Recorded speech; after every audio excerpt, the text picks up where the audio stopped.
Love in an oppressive society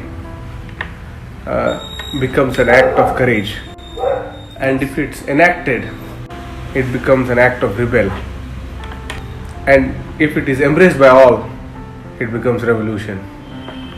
So there are stages that we meet. Dalit love is a rendition of all three in the manifestation of its own self. In a human body, they say Panch Mahabhut, the five earth, water. Those five cosmic conditions in human beings have its own power. So when a Dalit is living his or her life, when they are being courageous, when they are being rebellious, or when they are being revolutionaries, at the center of whatever they are actually enacting love. They're actually performing love. And when they think and when they write, they theorize love for the world.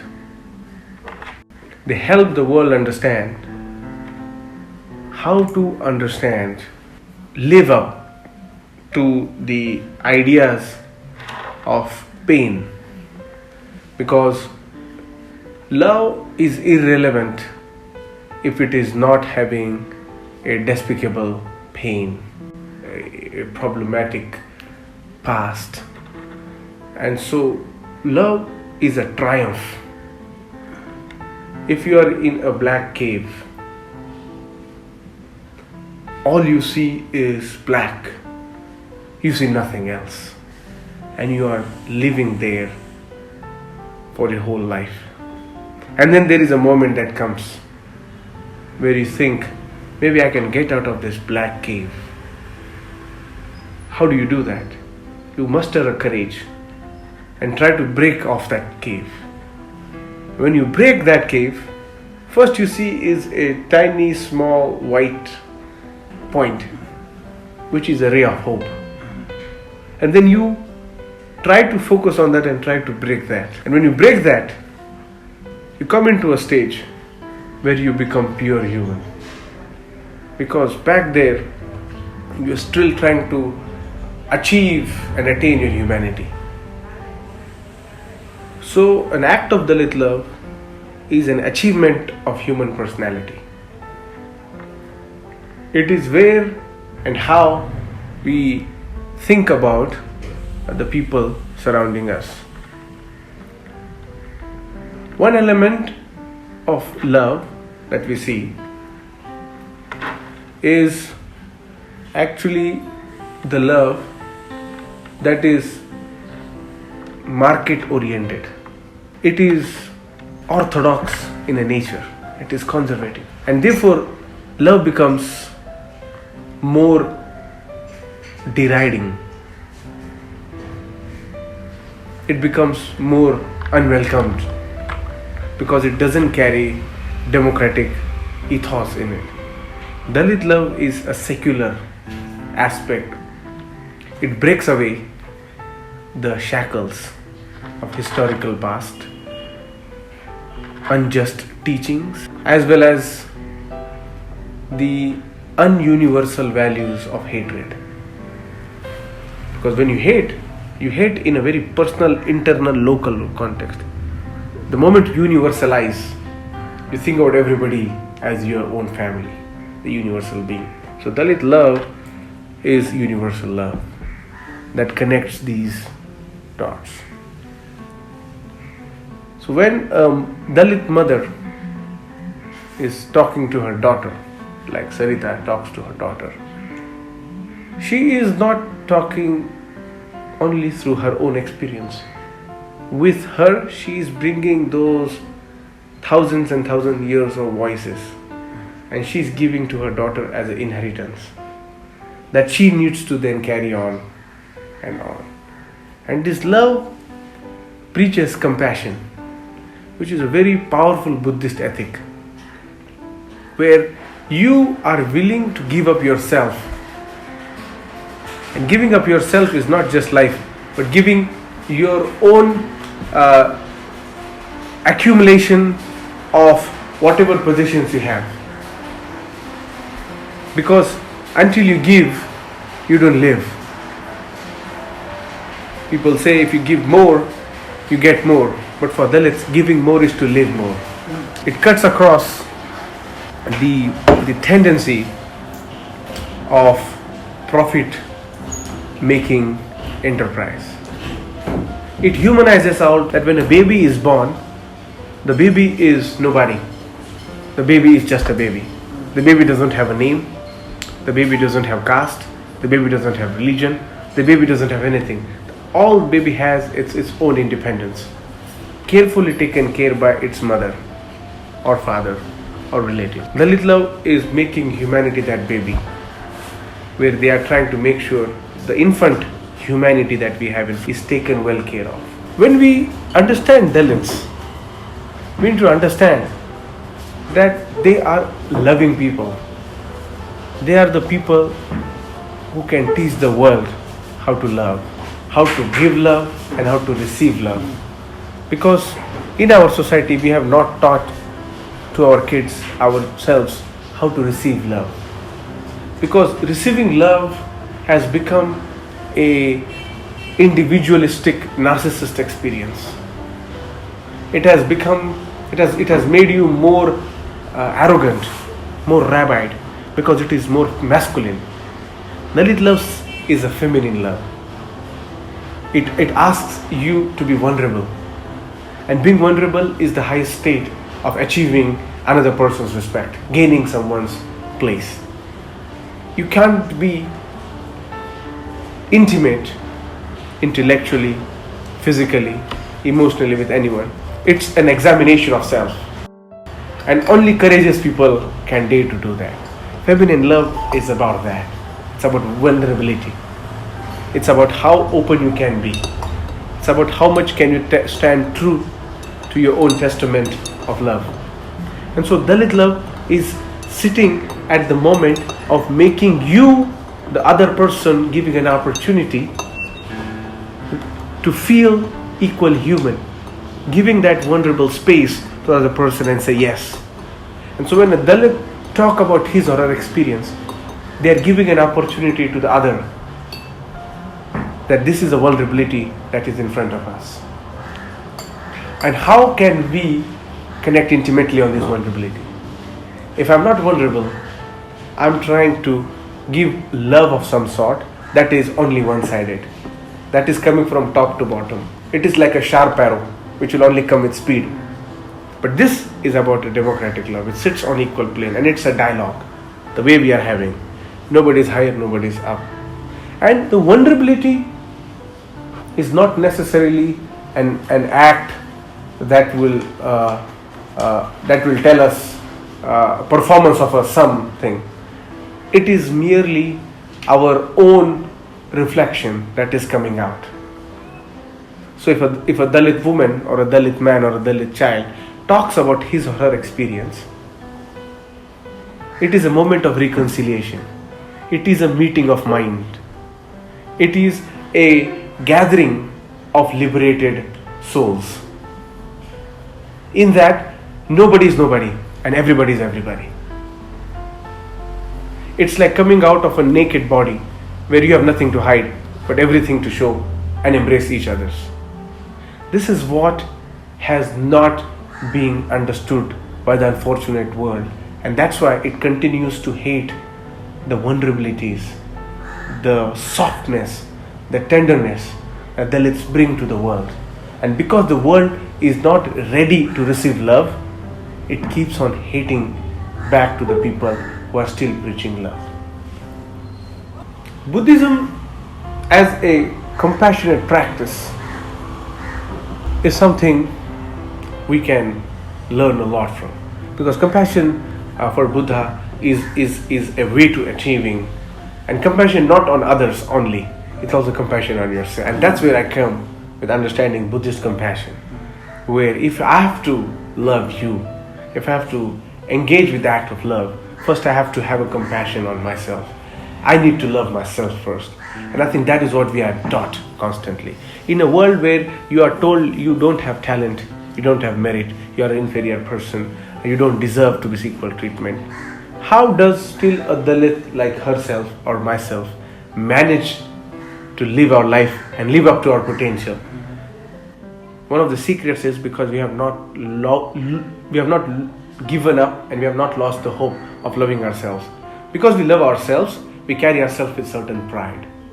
And our pride becomes a moment of scorn because people are not used to see Dalits with pride. Because Dalits, when they are pride, when they are embracing themselves, they are simply manifesting and they are simply owning their own body, their own self in a fashion that sits at compassionate practices. And that's how we emulate to other. That's how we give to other people. Revolution primarily takes place to radically change the existing status quo. Now, if you talk about political revolution, it comes with its own ideological baggage. It needs to follow certain codes and then it needs to establish. It is aiming to achieve something and then establishing something. Whereas in the process of Dalit Love, it's a continuous process. It's not going to end. Even after we have done, let's say, to use example of political revolution or cultural revolution, we'll have to stop at some point and then try to adjust ourselves into certain political methods, into new cultural norms. Whereas Dalit Love is like a flow of a river. It is going to continue. It is going to stabilize society wherever it touches itself. And so whoever is thirsty, whoever is lost in its own humanity has to take hold of this. So in political revolution, cultural revolution, Dalit Love is the central aspect because it will still keep you human-centered. It will not ask you to command bloodshed. It will not ask you to command violence upon other person. It will not ask you to think about creating hegemonies of, in this case, proletariat. It doesn't encourage such form of radical reimagination. However, the revolutionary act of Dalit Love, because my professor says, Cornel West, that loving is itself an act of courage. If you are a person in depression, in oppression, that aspect is courage, right? But this love that we are talking about is not romanticized, is not the fanciful concept. It's a very practical living experience. We have not articulated it in the fashion we should have done. We have not summoned Western as well as Eastern philosophies to understand this. But a curious person, if he is doing a history survey, reads the book and thinks, well, there are these people 2000 years ago, they are untouchable. And then they had been beaten up so ruthlessly. 1000 years later, they're still beaten up. 500 years later, they still continue to be beaten up. In contemporary times, they are still beaten up. What's wrong with these people? Why are they still alive? Genetically, they could have died. Because if you keep on torturing person and if you keep a person miserable for generations and generations, the habit becomes part of now. But now and in the past, they are rebelling. There is something either wrong with the system they are in, or there is something extraordinary in them. And because they could give, we are seeing civilizations are standing together. The day Dalit will stop loving is the day you will see crumbling of civilizations in no time. See, we have to always ask ourselves, why have we failed as fellow human beings? Because it's a common failure. It's not your failure, it's not my failure. As a society that has a recorded history, continues to fail. And when we try to find answers, we see that we have not taken into full account about the experiences of other people into our working habits, into our day-to-day lifestyle. For example, what Mao did was actually trying to, subvert the whole thing. He said, now the bourgeois people or the bohemian people go to farms and try to experience. And then he asked all the artist education, re-education program. Now that was a very, maybe perhaps that was good for a Chinese society. Maybe the people are rigid in their own thinking. But in a society where multiple religious experiences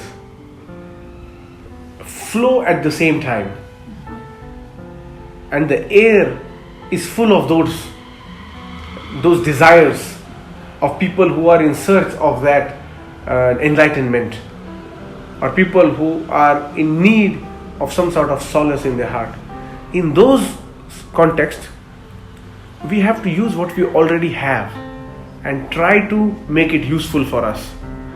But what has happened is, instead the ill-willing communities have used that to oppress others. In fact, that would have been a good opportunity to become and make a society that was powerfully centered on human values, moral principles. But they used existing religious codes to reproduce their hegemony. And by doing that, they could not have remained purer in their form. They become corrupted minds. And then they, by default, became the architects of our histories. And having corrupted minds as our benchmarks, we become the bastard generation of thoughts, because it is not come out in a form that it so rightfully deserved. And when we do that, we end up targeting the people based on the teachings that we have inherited from the past, which are coming from a flow of corrupted inheritance. And I think there is where we need to now understand what Dalit Love can do here. Because what un-Dalit Love or non-Dalit Love has done is this. Now, Dalit Love is an opportunity for us. The beginning itself is not mythical or not overly romanticized. It's something very practical. It's something very lived experience. Now, if I lived as a working class peasant, my experiences of peasantry are important than a Brahmin sitting in a university space writing about peasants. Here, the agency is central to whatever you do. If you are a woman, you own yourself, you own your body, you own your sexuality to the fullest potential. And you become the reflector, you become the mirror, you become the teacher, the mother of the society in explaining your condition. Similarly, a person in different vocation has that responsibilities. So for a non-Dalit to look at Dalit Love, first of all, is to learn to give up yourself. Are we ready to give up ourselves? The same way Dalits are giving up themselves. And giving up self is a spiritual act, followed by your own material achievements. It's a process. And if you are able to do that, then maybe we'll meet at a point where both of us stand merely as fellow humans in this journey, co-journeying our own experiences and living this world with an entitlement that we have made significant changes in our own individual lives, not necessarily the entire society. We need to de-heterosexualize the idea of love. And also we need to de-gender love. Love, the way we have been told these days, is vulgar form of love. It is always between persons. Love can transcend beyond persons. And the people who love beyond persons, we call them mad people, because they are not falling into the trap of this market-oriented, cheap love. And when we see that my act of loving someone is not a proof of me trying to show something someone, but it is merely an extension of me. When I am loving somebody, I am giving, I am seeing, and I am willing to give myself in you. But this emotional connect of love, which is very psychologically comforting, is a place when I am loving you, I am making sure that your insecurities are taken care of by me. So if you are a Brahmin, you're a Khatri, or you're any Dalit caste, I am making sure that whatever vulnerabilities you might have coming in my space, I gotta take care of that. I want to make sure that you are most comfortable person in around me. You are not someone who is just coming and talking to me, but I also want you to live up to your fullest human potential. That's the kind of love we need to radically think. And that's why when I said it's an act of rebel, because we are told caste, as Baba Sahib Ambedkar said, is an unclosed class. It's a closed class system, and it's so much enclosed that no outsider is having entry into this. But I'm already loving you. I'm already in you. I'm already thinking of you. That is actually transcending the class divisions. That is transcending the endogamy that caste practices. It is not an intermixture of blood. It is not an intermixtion of our fluids, but it is intermixtion of our thoughts, which is far more wide-reaching than any of this. If we have that intercourse of thoughts, what will produce is a generation of intercaste thinkers. And that is, we as a society can produce intercaste babies, whatever age they may be. They could be 70-year-old intercaste baby, but at least we produced a new baby who can then be the carrier of our thoughts. This is how we need to imagine the revolutionary aspect of Dalit love. To be disowned by your own child is the most concerning feeling of any parent,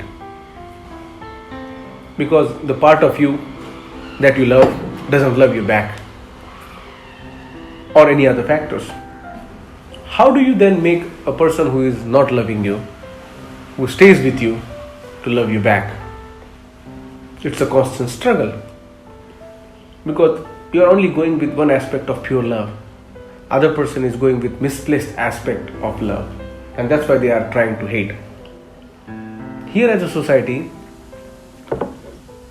it is upon us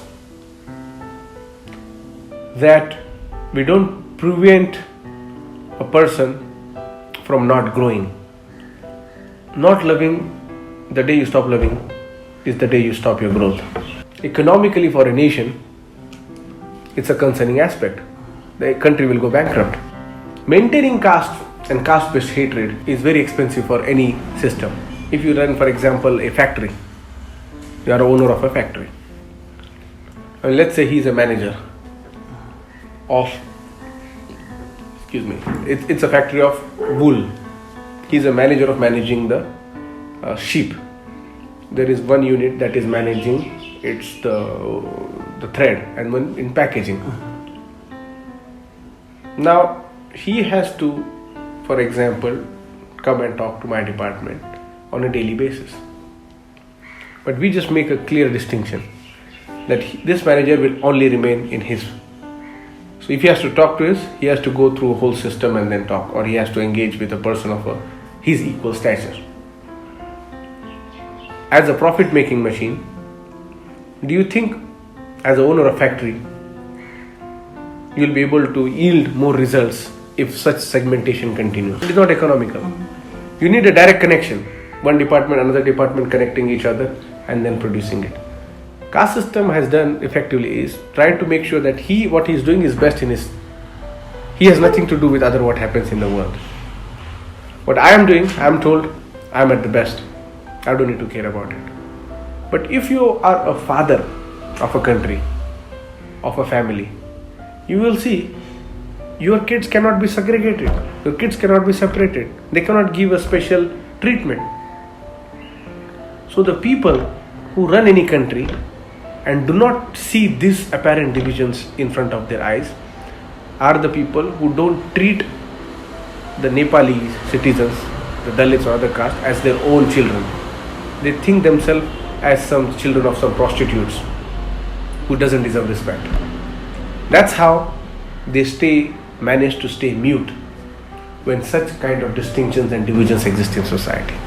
Because if you are a parent in a house and you still maintain decision, you are a monster parent. You deserve to be sent to jail because you can't treat similarly to your children. Our leaders and our government representatives try to make sure that these divisions, which are outdated, remain intact, and they practice it to the fullest extent. And when they practice this, they continue to teach to the world and to the society how much of a demon can one person be.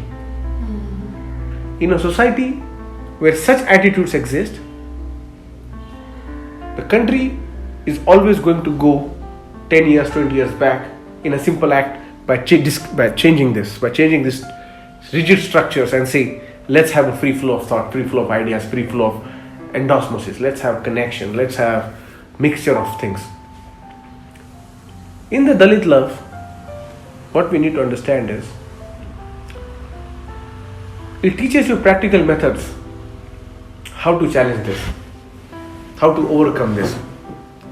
Because its central aspect is how to see yourself in future.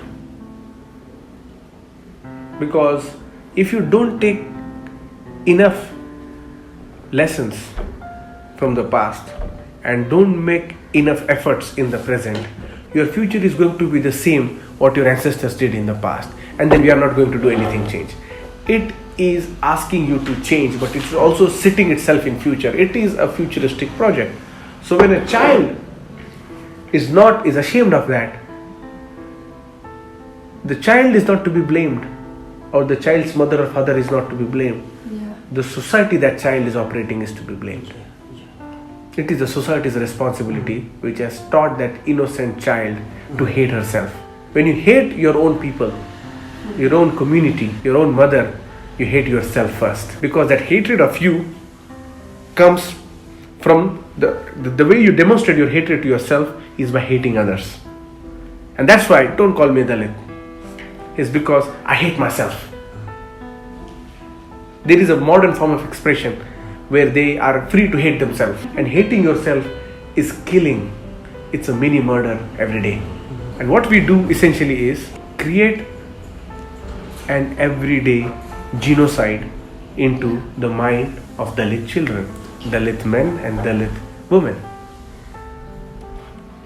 If not now, tomorrow we are preparing them to take their lives, either in the act of violence with others or violence upon themselves, because we have not created that nurturing environment. You don't want your daughter or your son to be grown up in a society where they are hating themselves or they are hating others, because hating will result in violence, physical, emotional, or any sort of violence. And living in a violent society, we produce more criminals living in our own households. And we can't afford to progress if we have a society of criminals living with each and individual. There is a potential convict. When you give, you claim that you own nothing in this world. The only time when you don't want to give is when you want to continue to hold on to certain things. And accumulation creates tensions. And if you continue to accumulate, you continue to devise new methods to protect it. And if you need to protect something you accumulated, you are willing to go to war with anyone you like, because you think you own this. This is your right. Dalit Love, on the other aspect, lives a very centrally spiritual life, which is the life of a monkhood, monk of any religion. It practices when it is willing to give, even though it has nothing in it. Like my mother, like tea costed, you cannot. So when people came, if you are making a tea in a poor house, there are three things you need to pay attention to. One is if you have enough kerosene. Second is milk, the most important thing. The third is sugar. These three things are most prized.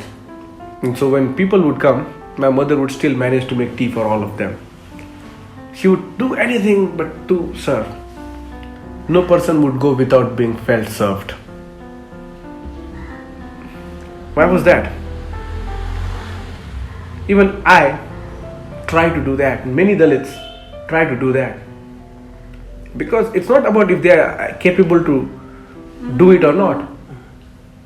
It's that courage. I have nothing, but I'll still give you. You know why? Because you need it. It's not because I can or cannot give.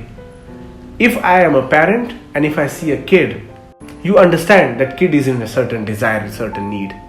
The Dalits act as parents to the infant Brahminical minds. And in their act of parenting, they ensure that Dalit love is given to you. Because when parents are giving something to their kids, they are not giving with a feeling. They are giving because in future, their kid will follow this. And many times, your kids follow what your parents do. In a casteist society, the Brahminical arrogance has not allowed to learn from others. Because whatever you say as a Brahmin is a final statement.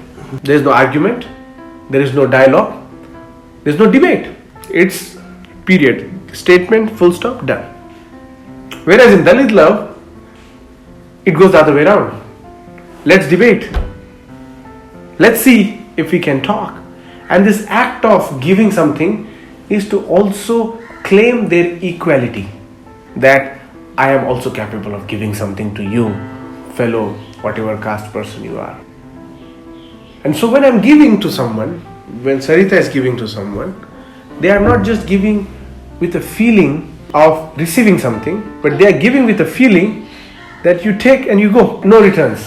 It's like if you are in a railway stands for 2 minutes.